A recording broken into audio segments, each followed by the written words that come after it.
Continue on looking at the epistle of James, James chapter 5. And then we come to the closing verse of chapter 4, where James says, if you live with a clear conscience before God and act on that, you'll be living well. The way he puts it is this: whoever knows the right thing to do and fails to do it, for him it is sin. It's the principle of faith being outworked. So now we come to chapter 5, verse 1, and we're going to look at the first 12 verses of chapter 5. We're going to see that this section is amazingly prophetic. Now we read James chapter 5 verse 1. Come now, you rich, weep and howl for the miseries that are coming upon you.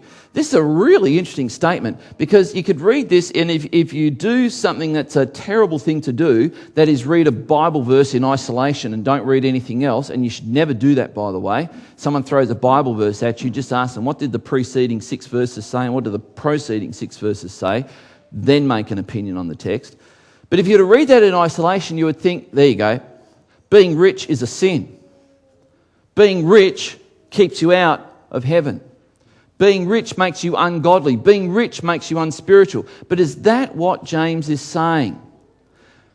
So is James writing in the church or out of the church? I'm going to suggest to you James is writing within the church. Verse 2, your riches have rotted and your garments are moth-eaten.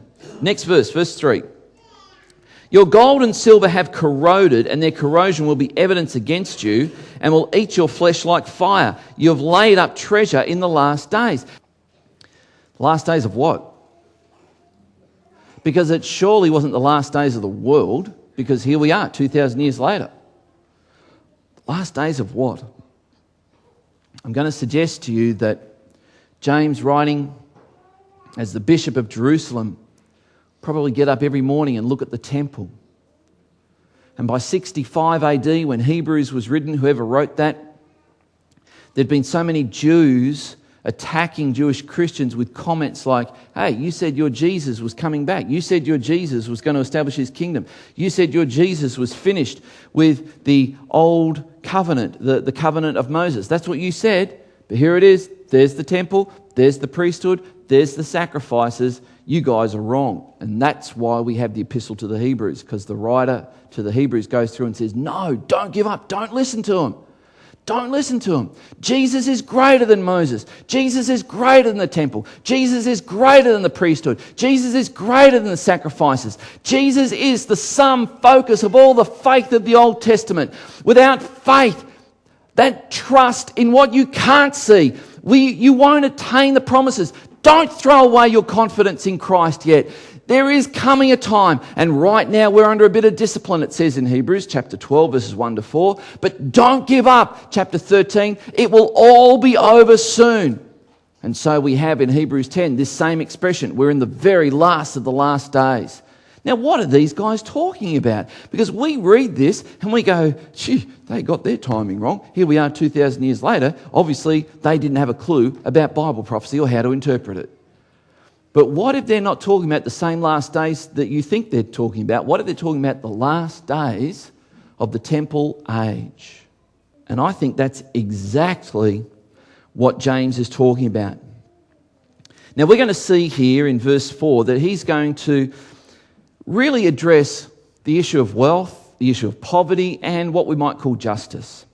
He's going to say that these people who are wealthy have been abusing people. Now, that's the injustice. It's not that being wealthy is unjust. Because you read through Proverbs and it says God will actually bless you with wealth. So being wealthy that's not the act of injustice. Jesus was ministered to by many wealthy people and he didn't condemn them for their wealth. Being wealthy is not the issue. Putting your trust in that wealth is a big issue. And secondly, using your wealth to abuse people, now that's what James has got in his crosshairs. James is going to go on. We read in verse 4 how the real injustice looked. And this is how it looked. This is what the rich were doing.